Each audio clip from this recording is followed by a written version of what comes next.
want all of us to think about who it is that we wanted to be as children. You know, when we ask our kids, we say, what do you want to be when you grow up? Well, most of us have attained that. We've already grown up. And as I speak, I really am not where I thought I was going to be. Actually, alhamdulillah, I'm in a better place. I'm Muslim, but that was not on my calendar. However, I'm thankful to Allah, but I want us to think about, where is it that you want to be? How is it that you thought that others would experience you in your life? And in the realm of women's history, I want to focus in on women's here, and brothers, you can please indulge us. You know, one of the things when we ask little girls and we say, what do you want to be? And they may say a princess or a teacher or a doctor. And if she says wife or mother, we say, oh, baby, you have to do something else. Because we don't see wife and mother as a skill set. Everyone is not good at it. My counseling calendar tells me that. Our own families tell us that. Our divorce rate tells us that. Everyone is not good at it. And when we're talking about history, we can redefine and we can rewrite history at any time. I want to tell you a story that I told my daughter when we went to Disney World. And you know, someone was telling their daughter, don't be a princess, you don't want to be Cinderella. I said, hold up, baby, hold up. Cinderella has prime real estate property in Florida at Magic Kingdom. She owns this castle, and she's written out rooms to all the other Disney characters. You can be Cinderella. So this is how we have to look at things.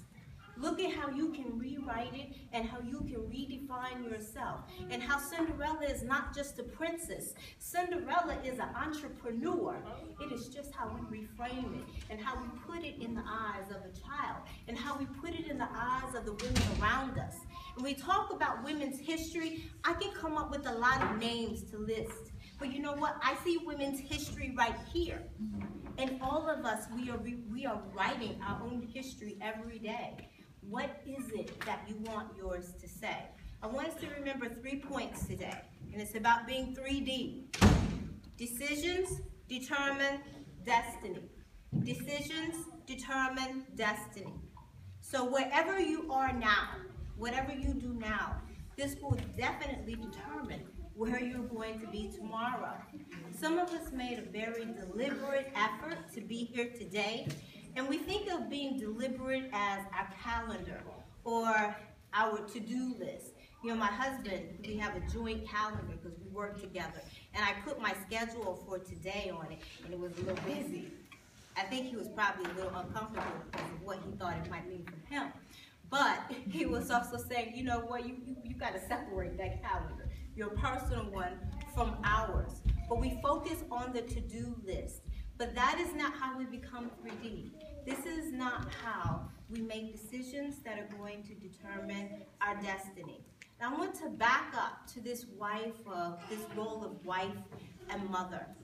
And there are some of us who really are quite talented at it.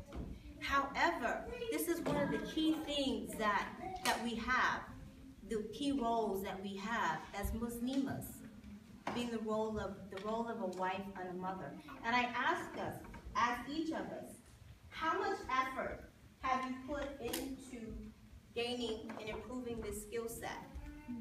We will go to a conference for our job. You will go and get on-the-job training. You will go get a certification. You will go and you will take a class. You will do all of these things. But who is teaching you for this key role? And how do you select these individuals? Very often we think of someone, oh, I know sister so-and-so, she's a good wife. She's been married 20-some years. She might be a client. Don't ever think that longevity means a good marriage. It doesn't. So then we even have to back up and we even say, how do we assess what is a good Muslim? How do we assess who is a good wife?